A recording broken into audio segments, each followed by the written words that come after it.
So binibring up natin ito to call out General Diwata Torres, no? General Diwata Torre at mga pamunuan ng Philippine National Police. Anong nangyari po sa sinasabi ninyong 3-minute or 5-minute response? Sentro po itong barangay at lugar ng Guadalupe. At ito po ay hindi nawawala ng mga tao na nabubuhay po sa pagtitinda sa bangketa at paligid po ng barangay na ito na nakanugnog sa EDSA. Congressman Toby Chanco, at naglakas loob siyang ma-expose kung gaano po kagarapal at kagahaman ang Kongreso nila Martin Tambaluslos. Dahilan na nangungutang daw ang gobyerno, taon-taon naghahanap ng revenue nang hindi bababa po sa mga 1.5 hanggang 1.7 trillion pesos na loan o mga kautangan ng Pilipinas po upang pagtakpan ang budget deficit na ito. Ayan, dahil kinukulimbat pala talaga ang pondo at inililipat sa mga unprogrammed items para madaling itago. Sana mapag-usapan po natin ito bukas sa pagbabalik po ng ating Ka-Eric Celis Balita at Talakayan live stream, no? Maganda po at may dalawa pang mga expose si Congressman Ungab kung paano po kinatay-katay nila Martin Romualdez at nilang mga grupo niya ang mga budget na sinasubmit sa kanila hindi naman talaga sinusunod, no? Lalo na itong National Expenditures Program, no? Hindi po yan kinikilala sa ibang mga pagkakataon, iniikutan pa nga yan ng mga alipores na mga magnanakaw at buwetri na politiko sa House of Representatives. So ito naman, puntahan natin dahil maraming nagtatanong ng komentaryo, ano daw ang aking take, no? Ricky Dablo Iconar. Umayaw kayan kasi din niya matatanggap na masikmura ang mga iniutos sa kanya. That is a possibility, Ricky Dablo, na ang NBI po is being dragged down. Inihila ni Martin Romualdez at nila Marcos na pababain at pabagsakin pa dahil may hinahabol sila na political agenda, which is to demolish and cripple and paralyze si Vice President Sara Duterte dahil matapos nilang ipinadukot at ipinatapon sa The Hague, Netherlands sa ICC na bogus si Pangulong Duterte, ay hindi rin po nawawala ang paglakas ng sentimiento ng taong bayan. Kaya kailangan nilang gamitin itong NBI para pangharas at pang-pressure sa mga political opponents po ng gobyerno. Ayan. And by the way, speaking of mga political maneuver na ito, si Marcos Jr. po hindi nakapagpigil, no, ng kanyang pinitik sa mapang-insultong biro, pero hindi biro yata, totoo yun, nang nagpirmahan ng batas, no, yung autonomy of the judiciary sa paghawak at pagpapalago at pag-manage ng kanilang pondo, at magiging ministerial na lang po ang pag-review ng mga proposed budget na ito. Nagkaroon ng batas na pinirmahan ni Marcos, yung pagkakaroon po ng sa pagkakaroon ngayon dito sa binabanggit ko kanina na balita, no, mga kababayan, na magkakaroon ng fiscal autonomy o may judiciary autonomy pagdating sa paghawak ng kanilang mga pondo at budget ang Korte Suprema. So nagpirmahan ng batas sa Malacanang. Nag-attend sila former President Gloria Macapagal Arroyo, nag-attend din po ang mga grupo nila Martin Tambaluslos at of course ang Senado, mga senador. At nandun si Senate President Chis Escudero. Aba, hindi nakapagpigil itong kulukoy na si Bongbong Marcos. Binastos niya at pinitikan ng pangit, no, bad joke, bad taste joke ang si Senate President Chis Escudero at ang mga senador nang binanggit niya na good day to the former President Gloria Macapagal Arroyo, etc. And nandito din po ang ating mga senador na karamihan sa kanila ay gusto na rin mag-apply sa Korte Suprema. Tapos patawa, ngising aso siya, no? Ibig sabihin po, interested si Marcos Jr. na sana ay humakbang ang Senado ng kapareho po sa hakbang ng House of Representatives upang tuluyan ng mapawala ang mga mandato ni Vice President Sara Duterte sakali pong ito ay nagkaroon ng trial.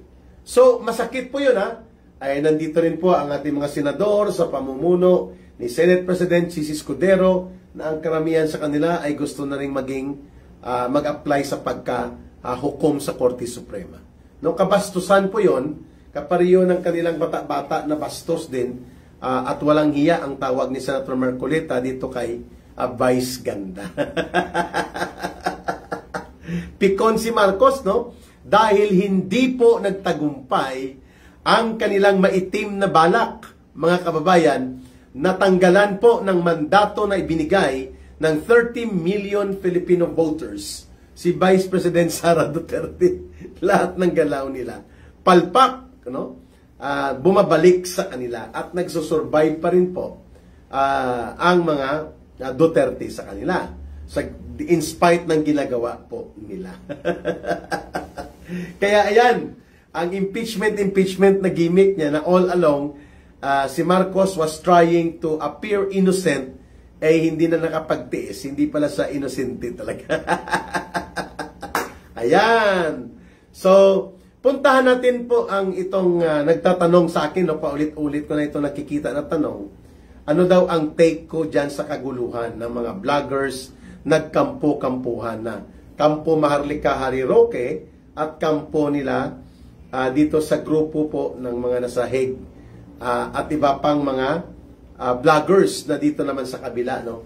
Sa side, no? Nila Trixie, nila Joy, etc. etc. No? Mga kababayan, hindi po nakakatulong yan ang pataasan nila ng ihi at pagalingan at pagkakumpit. Sapagkat hindi po sila, hindi kami ang mahalaga sa pagsulong ng ating mga advokasya. Ang mahalaga po dito ay ang taong bayan. So kahit anong yaw-yaw nila Maharlika dito, sumasagot din sa kabila. Bastusan na talaga mga words na ginagamit. Ano? Hindi na sibilisado, no? Sa pagtingin ko po, marapat lamang na tayong mga mamamayan ay wag po masway. Wag po tayong maapektuhan ng ganyang mga gimika nila kasi ang hinahabol dyan ng mga ibang vloggers dyan, views. The more controversial ang mga nangyayari at na-i-involve ka, the more na nagkakaroon po ng interest ang mga tao na sundan ang iyong mga pag-live stream. Kaya na, good or bad man. Kaya nang nakita ko ang isang chat group kanina, sinabihan ko talaga sila at nag-repost ako doon na ang mahalaga po dito ay ang mamamayan, hindi ang mga vloggers. May kanta pa kami niyan sa NPA na ang title niya, ang mga mamamayan. Ang mga mamamayan, hindi ang mga bagay ang mapagpasya. Ang mga mamamayan, hindi ang mga bagay ang mapagpasya. Ibig sabihin po, the decisive factor in any social mobilization or in any undertaking, hindi po kami, hindi po ang mga vloggers or politicians, kundi ang taong bayan. Kaya walang naidudulot po yung mga kampo-kampuhan, kampi-kampihan na yan, sapagkat mas pinapalala lang nila ang division among sa taong bayan. At hindi naman po mahalaga dyan, kung sino ang palamura at sino magaling sa murahan. At nakakalungkot dahil ang imbis na ang energy nila, ang lakas ng kanilang paninindigan ay dito ibaling at ituon sa totoong kalaban ng mamamayan. Nagkakaroon sila ng mga world war na hindi na po maganda at kaaya-aya. Sana wag nilang kalimutan, hindi po kami or sila ang bida. Ang bida dito ang mamamayan. Itigil na dapat nila ito sapagkat they are self-destroying ng kanilang sarili kapag ganyan po ang kanilang ginagawa. Ayan. So, wala po akong kinakampihan dyan. Pero lahat sila po ay walang magpapakumbaba. Pataasan sila ng ihi sapagkat they believe they are correct. No? Yung kanilang artificial superiority Sa totoo lang, hindi sila superior, hindi kami. Ang superior ay ang mamamayan. Yan ang dapat nating pakatandaan. So yun pong take ko ha. Hindi po ang mga vloggers na nag-aaway-away, nagkampo-kampuhan, nagkampi-kampihan, nagyaw-yawan ang makapagbibigay ng pagbabago sa lipunan. No? Kundi ang taong bayan, ang mamamayan. Na minumulat natin sa tama at hindi sa intriga at chismis. Si Ka Eric, ako kontento na ako, paliit-liit lang. Ang mga views, it's okay. It's not about the views or the number of views. It's about the message. It's about the information na ninanais ko pong i-convey, ipaabot. Regardless kung ang nanonood sa akin, 1,000 lang, 500, 3,000,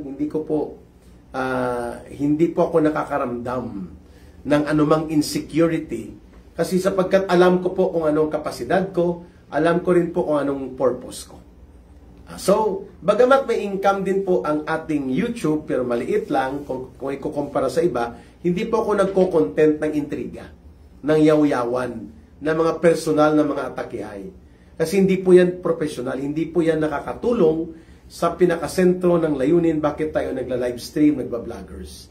Hindi para lamang sa sarili natin, kundi sa pagmumulat at pagpapalakas ng nation building kung saan po ang iba't ibang sektor ng ating mamamayan ay nabibigyan ng pagkakataon na makapaghalubilo at makapagbigay po ng mga pananaw nila ang mamamayan. No? Hindi po mahalaga dito kung sino ang tama at mali dito sa grupo ni Harry Roque at nila Marlica at sa kabila. No? Ang importante dito, tanggalin nila pareho mga angas at ihi ng pataasan, magpakumbaba at mag-reconcile. At huwag po mag-compete sa viewers sapagkat kung ikaw ay kinikilala at nire-respeto ng viewers, hahanapin nila po ang iyong channel, ang iyong live stream, at magkakaroon ka ng tuloy-tuloy na interaction sa kanila. Kagaya po ng ginagawa ninyo. Hindi naman po tayo lahat magkakilala personal, pero siguro nagugustuhan nyo rin po ang proseso at ang nilalaman at ang kondukta ng ating mga talakayang bayan at balita at talakayan. Hindi po ako nagmumura, hindi ako palamura, hindi po ako nag-aatake ng mga personal, but I stick to the principles, I stick to correct analysis, I stick to the mission to empower the people. Yan lang po sanang maging reminder dyan sa dahig na mga grupo. Huwag nyo na pong pabigatin pa ang sitwasyon ng pamilya Duterte. Dahil malalaman nila at makikita nila na nag-away-away na, nagyaw-yawan at nakakahiya na po sa mamamayan at sa buong mundo mga pinagagawa ninyo dyan. ano na pong nangyari sa inyo? Kayo-kayo na lang ba? Kulang pa ba bilang kalaban si Marcos, si Romualdez at ang mga alipores nila? At kailangan po kayo ang magkatayan dyan sa may Netherlands. So, ang mga mamamayan hindi ang mga vloggers. Ang mga mamamayan hindi ang mga bagay ang mapagpasya. Yun, paninindigan po yan ni Ka Erica. Maganda rin po sana kung may panahon tayo bukas, pag-usapan natin itong panibagong expose ni Congressman Toby Chanco, kung saan po sinabutahe daw ni Martin Romualdez at ng Kongreso ang mga nararapat na mga big ticket projects na dapat pinupunduhan ay tinatanggalan ng pondo, kung kaya kumuha pa ng 60 billion pesos na illegal, malversation ang forma ng nangyari, nag-zero budget pa sa PhilHealth dahil po hindi natatapos o hindi masimulan ang mga priority big ticket projects ni Marcos sapagkat ang mga pondo pagdating kina Romualdez sa tauhan niya, inililipat nila sa mga ayuda, inililipat po ang priority hindi para pag-modernize ng agriculture at iba pa, kundi ang priority nila, mga kababayan, ay ito pong mga flood control na madaling nakawin. So, ipinagpaliban po ang ganitong sitwasyon ngayon sapagkat nabubulgar kay Congressman Toby Chanco na sa loob ng 3 taon na umupo si Marcos, halos po hindi siya nakapagbuelo daw ng mga big ticket projects na malalaki, no? Dahil daw kinukulimbat at pinapakialaman ang budget proposed bill pagdating po sa House of Representatives, pagdating sa Senado at pagdating sa BICAM na yan. Subalit, mga kababayan, maganda pong binabanggit ni Congressman Toby Chanco that indeed, kapag ang Pangulo na ang inaatake daw, buong gobyerno na ang nagsasuffer. Kung nanggagaling mismo sa kapwa manggagawa sa gobyerno ang gumagawa ng hakbang para i-derail ang nation building programs at mga iba pang mga karampatang mga dapat mabuo sa pagkakaisa ng mamamayan, no? Mga kababayan. Kaya maganda po itong binabanggit ni Congressman Toby Chanco at naglakas loob siyang ma-expose kung gaano po kagarapal at kagahaman ang Kongreso nila Martin Tambaluslos. Dahilan na nangungutang daw ang gobyerno, taon-taon naghahanap ng revenue nang hindi bababa po sa mga 1.5 hanggang 1.7 trillion pesos na loan o mga kautangan ng Pilipinas po upang pagtakpan ang budget deficit na ito. Ayan, dahil kinukulimbat pala talaga ang pondo at inililipat sa mga unprogrammed items para madaling itago.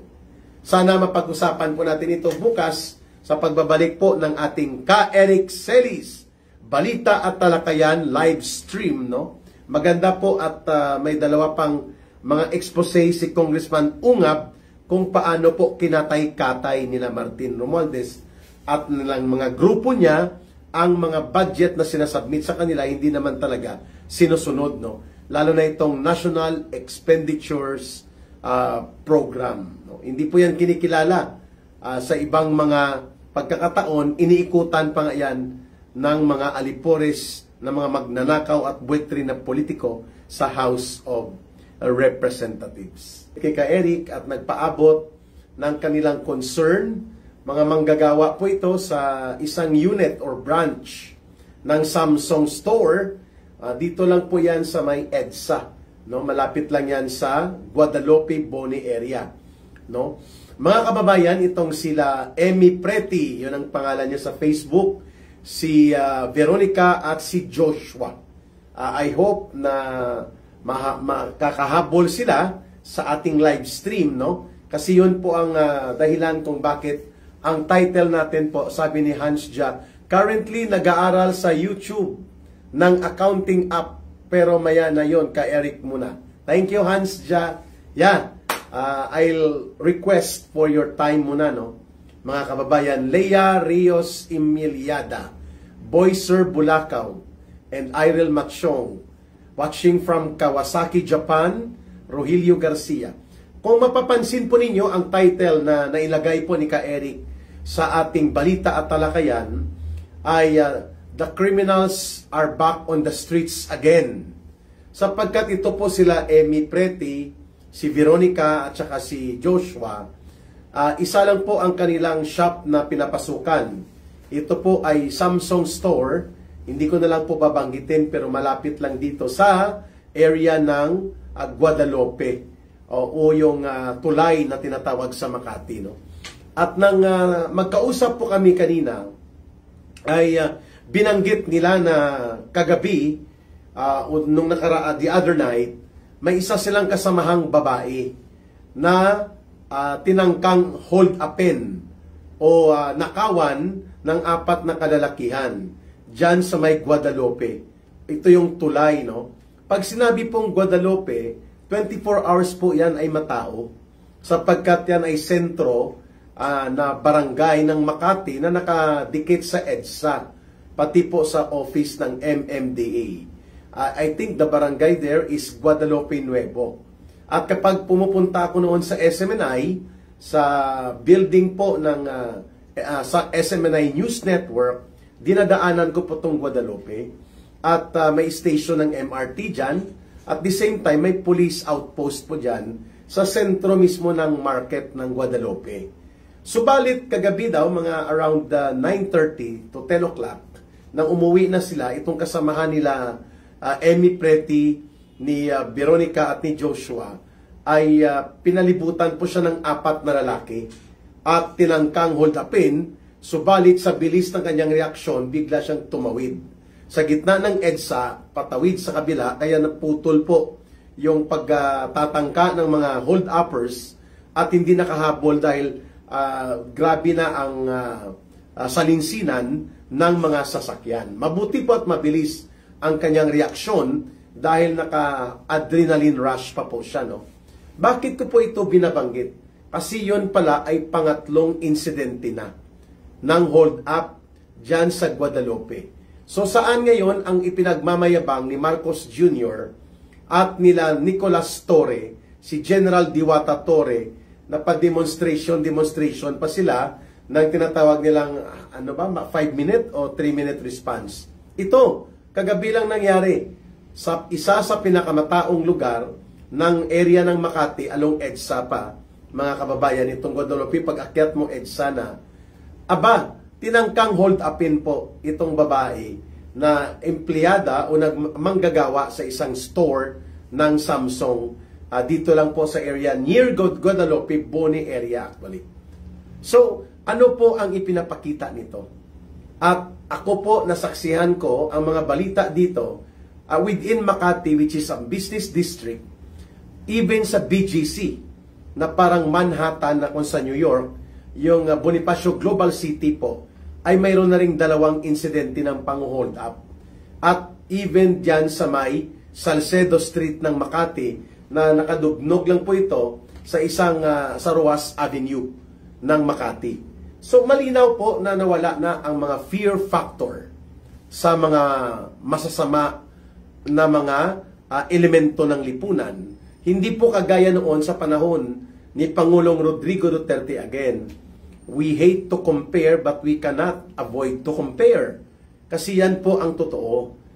Ang natatakot noon sa gobyerno at sa ating mga otoridad, lalo na po sa law enforcement forces natin, mga kababayan, ang mga kriminal, nagtatago, ang mga magnanakaw, akyat bahay, rapist, nagbebenta ng droga, at pati na po ang mga nagbebenta ng nag-human trafficking, at mga hold-uppers, snacksers.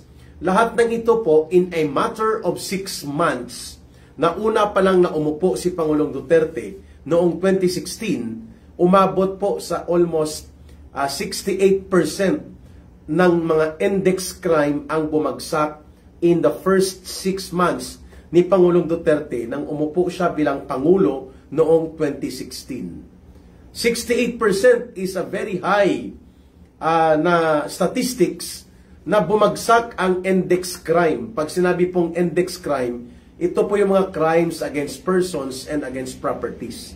Kagaya ng pang-hold up, akyat bahay, at mga physical injuries o kaya mga kagaya ng mga krimen na kadalasan ay nangyayari po sa mga kalsada o lansangan. So why do we have to take up this kind of topic?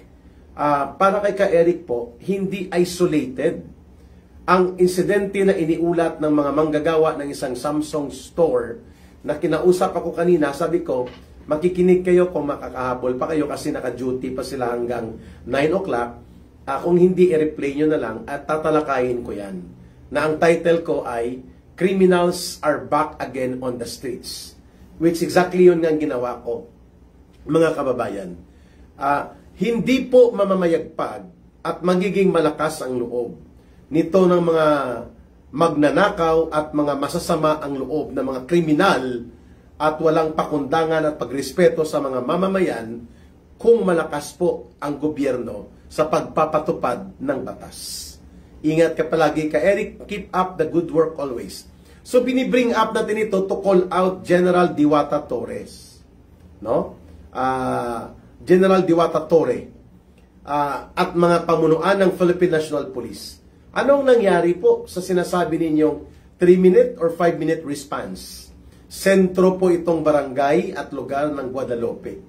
At ito po ay hindi nawawala ng mga tao na nabubuhay po sa pagtitinda sa bangketa at paligid po ng barangay na ito na nakanugnog sa EDSA. Mantakin mo na nakanugnog na sa EDSA. So kung hindi po malakas ang loob at diskarte noong manggagawang babae ng Samsung store na malapit lang sa isang mall sa Bonnie Avenue at kanugnog lang po ng Guadalupe, Makati, ay baka tudas na siya. And mantakin mo, ang sinabi mismo ng mga tao doon na nakapag-react later at natulungan siyang makaiskapo sa mga hold-uppers habang tumataka sa mga hold-uppers at walang responde ang mga pulis, in just a matter of 2 weeks, 3 hold-up incidents po ang nangyari sa lugar ng Guadalupe. And in Makati alone, may mga kidnap or ransom na nagaganap at may mga lantarang paggamit ng karahasan at pagpapakalat ng krimen na kahit ano pa ang sabihin ni Marcos at ng mga tauhan niya at alipores sa Philippine National Police, hindi po maipagkakaila na muling lumakas ang loob ng mga kriminal na gumawa ng masamang hakbang at mga mararahas na mga aksyon laban sa mamamayan na binibiktima nila. And that is the reason why we cannot help but compare na sa panahon ni Pangulong Duterte, 3 days pa lang siyang naka-assume bilang Pangulo ng Bansa, true to his words, ay kaagad po niyang pinatigil at nilansag ang sindikato ng tanim or laglag bala sa mga airport, lalo na sa Ninoy Aquino International Airport. At hindi na po bumalik sa loob ng 6 na taon na nanungkulan, si Pangulong Duterte hindi po nakabalik ang laglag bala or tanim bala. Ma'am Sinaida Lee, ang kapatid po ng mga kambal na si Ma'am Emmy at si Ma'am Linda na nasa Vienna, Austria. So ano po ang implikasyon nito ng ating sinasabi that criminals are back on the streets again? Ang ibig sabihin po niyan, ang public safety and public order ng ating bansa na nakikita at nararamdaman po yan ng mga mamamayan at nakamasid po ang iba pang mga bansa, ay talagang lugmok po ang ating kapanatagan ng ating palibot. Mantakin nyo dyan sa may Pasay, sa Japanese restaurant, no? I think that was only 8 p.m., maaga pa po yan, pinasok ang isang Japanese sushi restaurant at pinag-hold up, pinagnakawan po ang mga foreign mga turista yon, mga foreign nationals na mga customer ng naturang sushi restaurant at hindi po nakapalag at nakaresponde ang mga pulis. Mantakin mo, nakakakuha sa CCTV camera. Yan ay hindi po natin nasasaksihan at hindi po natin makikita yan sa panahon po ng pag-unang buwan na 6 na buwan pa lang pumasok si Pangulong Duterte. Ma'am Sinaida Lee, thank you po sa greetings ninyo, and Susan Bualan, and si Hans Jia na nakikinig, si Alexander Alcantara watching from Cainta, Heidi Ching, ka Eric, good evening, si G. Betty, bakit nag-resign bigla si NBI Director, no? So pag-usapan natin yan maya-maya. Ito po ang nakikita ni ka Eric. When there is no serious and sustained real law enforcement on the basis of the rule of law at strong political will ng liderato nasyonal at lokal ng ating mga gobyerno, ang mamamayagpag po ay ang mga kriminal at ang mga may masasama ang loob na ang layunin po ay gumawa ng masama sa ating kapwa na mga kababayang Pilipino. Exactly na nang mawala po si Pangulong Duterte sa kapangyarihan bilang Pangulo ng Bansa, wala pa po ng 6 na buwan si Marcos Jr. ay nanumbalik na po ang malaganap na bentahan ng droga. Mga sindikato na lumabas na po sa kulungan, nag-plea bargain, at ngayon po nag-ooperate na naman sila. Yan ang katotohanan kung bakit in the absence of fear among criminals, ang gobyerno na nagkukunwaring ayaw niya nang may namamatay daw ng mga suspects or criminals, ito ngayon na nakikita natin. Mas lalong lumakas ang loob at mas lalo pong naging malaganap ang mga pangyayari ng karahasan at krimen dahil muling nanumbalik sa kalsada o sa mga lansangan ang mga kriminal. The way na ito po sila ay dinurog na at halos hindi na to sila maramdaman sa ating lipunan ng panahon po ng kasagsagan ng pagiging Pangulo ni Pangulong Rodrigo Duterte. Napakahina na overpower pa ng asawa niya. Nakakasuka ang pamamahala ng administrasyong ito, sabi ni Chika in Holland. Marda Daza, good evening ka Eric, watching from Tacloban. Okay? So sana po ay mapansin o makapaabot po tayo ng ganitong mensahe na seryosohin po ng mga pulis ang mga naiulat na dyan sa Guadalupe, area ng Makati, even sa BGC, sa Bonifacio Global City, and even doon sa may Salcedo Street. Marami po ang ito'y Makati pa lang ha, and Makati is the center of business and commerce and financial transaction sa buong bansa. Subalit, makikita ninyo hindi maganda po ang public safety ng ating bansa ngayon.